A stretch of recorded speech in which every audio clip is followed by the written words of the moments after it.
Dengan suara pelan, Wak. Aku bukan Susi. Aku Tami.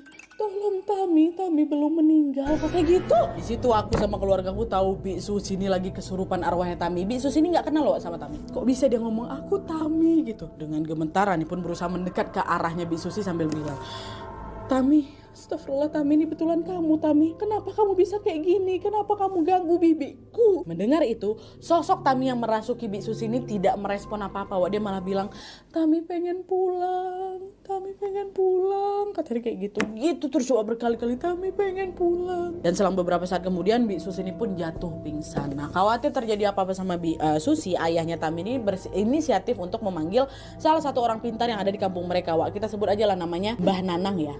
Panggillah Mbah Nanang.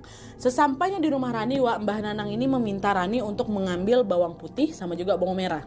Udah dibawa, langsung digosokin tuh ke jempol kakinya Bi Susi. Nah, di saat Rani lagi gosok-gosokin bawang ini, Mbah Nanang ini memegang ubun-ubun si Bi Susi ini sambil membaca doa. Gak lama setelah itu, Bi Susi yang tadinya pingsan akhirnya kembali siuman, Wak, dan udah gak kesurupan lagi nih, udah balik ke normal dia. Tapi meskipun Bi Susi ini sudah pulih, Rani sama keluarga pasti masih penasaran dengan apa yang terjadi sama Tami nih. Di situ Bu Rana yang nanya ke Mbah, Mbah, ini kira-kira Tami ini kenapa? Tadi dia bilang dia minta diantarin pulang, maksudnya gimana nih Mbah? Kata Bu Rana kan. Dengar pertanyaan tadi, Wak, dari penglihatannya Mbah Nanang ini, akhirnya Mbah Nanang bercerita bahwa sebenarnya Tami itu sudah berkali-kali berusaha untuk menggugurkan kandungannya, Wak, sejak pertama kali dia ketahuan hamil. Katanya dia sering minum alkohol, obat-obatan terlarang, bahkan juga melakukan olahraga berat supaya janinnya itu bisa digugurkan. Tapi meskipun segala upaya sudah dicoba, anak yang dikandung sama Tami ini tetap kuat, Wak, dan dia tidak bisa digugurkan gitu. Nah, tapi di situ Tami itu udah mulai frustasi, Wak, aku benci sama anak ini, aku kesal gara-gara bapak yang gak mau tanggung jawab. Walaupun dia sudah dapat dukungan sama mamanya, Wak, ya, tapi dia itu tetap gak mau sama anak ini. Nah, ketika Tami sedang frustasi dengan kehamilannya itu,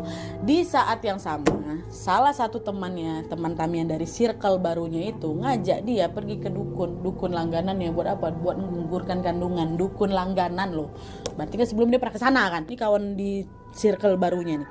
Jadi kayak ya udahlah, pucuk dicinta ulam tiba, karena memang dia ini sudah berambisi untuk menghilangkan nyawa bayinya. Ya udah, Tami pun mengiyakan ajakan itu, Wak. Setelah setuju, Tami sama kawannya, kita sebut aja namanya Irma tadi itu, dia pergilah ke rumah dukun yang dimaksud. Dan sesampai di sana, Tami ini ternyata tidak ditawari untuk gugurin kandungannya, Wak.